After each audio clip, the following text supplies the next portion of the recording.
Hello everyone, स्वागत है आपका इस क्विक रिवीजन सीरीज में। आज का टॉपिक है विजयनगर साम्राज्य। यह परीक्षा की दृष्टि से बहुत ही महत्वपूर्ण है। इससे एग्जाम में सवाल पूछा जाता है। तो चलिए बिना समय गवाए शुरू करते हैं। विजयनगर का अर्थ होता है जीत का शहर।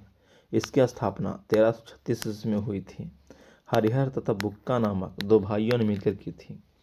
किसके शासनकाल में किया था? तो ये हुआ था मोहम्मद बिन तुगलक के शासनकाल में। हरिहर तथा बुक्का मोहम्मद बिन तुगलक के समकालीन थे। प्रश्न पूछेगा, हरिहर तथा बुक्का किसके समकालीन थे? ये थे तो मोहम्मद बिन तुगलक के समकालीन थे।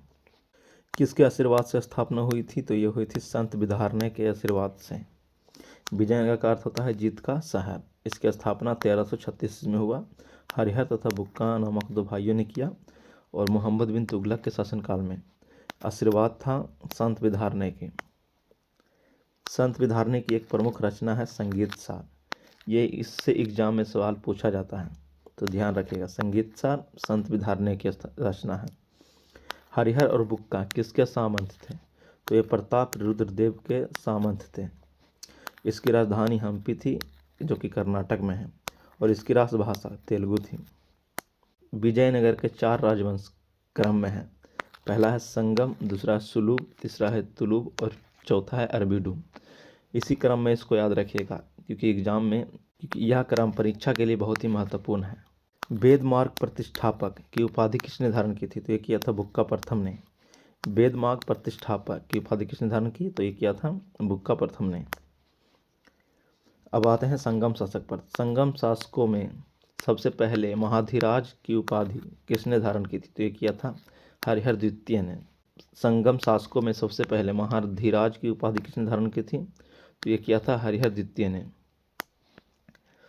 अब इस प्रमुख यात्री विदेशी यात्री पे आते हैं। तो निकोलो कांटे, ये इटली के निवासी थे और ये देवराय प्रथम के शासनकाल में आए थे 1420 ईस्वी में।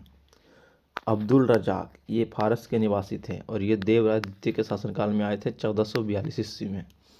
नुनीज पुर्तगाली के निवासी थे और ये अच्युत राय के शासनकाल में 1535 ईस्वी में आए थे।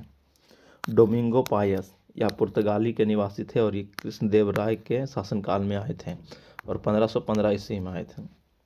बारबोसा, ये पुर्तगाली के निवासी थे और कृष्णदेव राय के शासनकाल में भारत आए थे। 1516 ईस्वी में आए थे। देवराय प्रथम के कुछ कार्य हैं, जैसे तुंगभद्रा नदी पर बांध बनवाया था देवराय प्रथम ने, और हरिद्रा नदी पर भी बांध बनवाया था देवराय प्रथम ने। और कृष्णदेव राय की उपाधियाँ थी आंध्र भोज, अभिनय भोज और आंध्र पितामह। कृष्णदेव राय की उपाधियाँ थी आंध्र भोज, अभिनय भोज और आंध्र पितामह।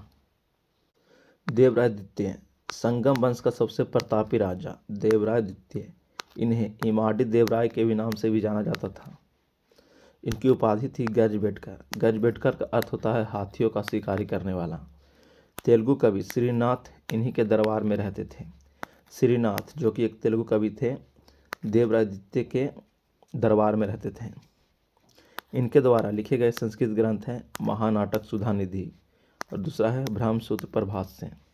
ये दोनों देवराय द्वितीय की प्रौढ़ देवराय किसे कहते हैं? तो इसको ये कहते हैं मल्लिका अर्जुन को। प्रौढ़ देवराय किसे कहते हैं? मल्लिका अर्जुन को। कृष्णदेव राय, तुलु वंश के महान शासक कौन थे? तो कृष्णदेव राय। इनके दरबार में अष्टदिग्गज रहते थे। अष्टदिग्गज से प्रश्न पूछा जाता है, अष्टदिग्गज क्या है? तो ये था आश्रेष्ठ कवियों का समूह, जिसमें अष्टदिग्गज में सर्वप्रमुख कौन थे? तो ये थे अलसनीपदेन। अलसनीपदेन को तेलुगु कविता के पितामह कहा जाता है। कृष्णदेव राय तुलु वंश के महान शासक थे। इनके दरबार में ही अष्टदिग्गज रहते थे। अष्टदिग्गज का अर्थ होता है 8 श्रेष्ठ कवियों का समूह। इसमें सबसे प्रमुख थे अलसनीपेदन। अलसनीपेदन को ही तेलुगु कविता के पितामह कहा जाता है। कृष्णदेव राय की प्रमुख रचनाएं, जैसे तेलुगु भाषा में है अमुक्तमाल्याद, बहुत ही महत्वपूर्ण है परीक्षा के लिए। संस्कृत भाषा में है जावंती कल्याणम और उषा परिणय। संस्कृत भाषा में है जावंती कल्याणम और उषा परिणय। और तेलुगु भाषा में है अमुक्तमाल्याद, बहुत ही महत्वपूर्ण है एग्जाम के लिए। साम्राज्य का पतन, तुलु वंश का अंतिम शासक कौन था? तो ये सदाशिव था। और विजयनगर साम्राज्य के पतन का कारण जानते हैं, तो ये था रांसी तंगड़ी या तालीकोटा का युद्ध। तालीकोटा का युद्ध ये 23 जनवरी 1565 ईस्वी को हुआ था। प्रशासनिक इकाइयाँ घटते क्रम में है। सबसे बड़ा है प्रांत, प्रांत सबसे बड़ा है। फिर है कोट्टम या जिला, फिर आता है नाडु, फिर आता है मेला ग्राम 50 गांवों का समूह, फिर आता है ग्राम सबसे छोटा। ये इसी क्रम में याद रखिएगा क्योंकि एग्जाम में इसी क्रम में पूछा जाता है। अयंगार व्यवस्था किस सम्राट से संबंधित थी? तो यह था विजयनगर साम्राज्य के प्रशासन से। अयंगार व्यवस्था किस सम्राट से संबंधित थी? तो यह था विजयनगर साम्राज्य के प्रशासन से। आय का सबसे बड़ा स्रोत क्या था? तो यह था लगान। आय का सबसे बड़ा स्रोत लगान। और भू राजस्व की दर क्या थी? तो उपज का 1/6 भाग। ये मोस्ट इंपॉर्टेंट है एग्जाम के लिए। भू राजस्व की दर क्या थी? उपज का 1/6 भाग।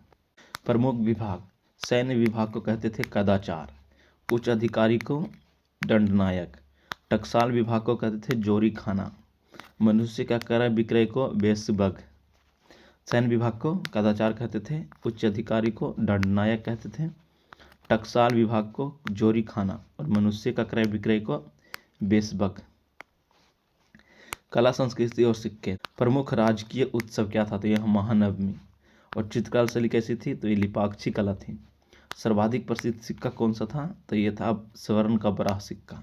सर्वाधिक प्रसिद्ध सिक्का स्वर्ण का बराह सिक्का। चित्रकला शैली कैसी थी? लिपाक्षी कला।